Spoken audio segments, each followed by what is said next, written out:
Have you noticed any changes to the White House website? Some are easier to spot than others. Like this major events timeline.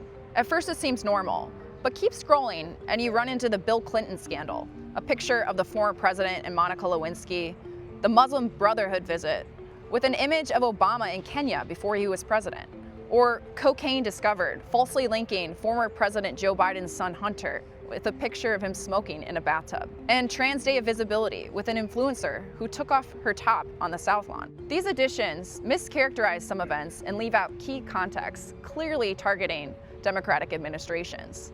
One White House official told me that internally they called them the Easter eggs to see if anyone would find them, and they quickly caught attention on social media.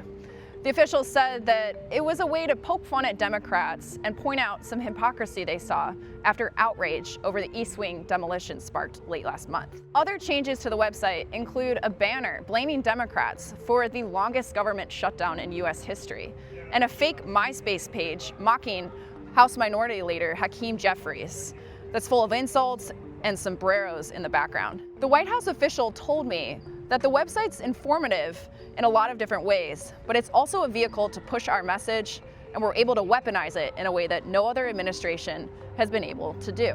Now, I spoke to a top digital official who served under George W. Bush's administration. He said that during his time, whitehouse.gov was never meant to divide or be derogatory. Rather, it was meant to inform. And a creative director who served under the Obama administration said that the timeline additions were a misuse of whitehouse.gov, something she refers to as the digital front door of the presidency.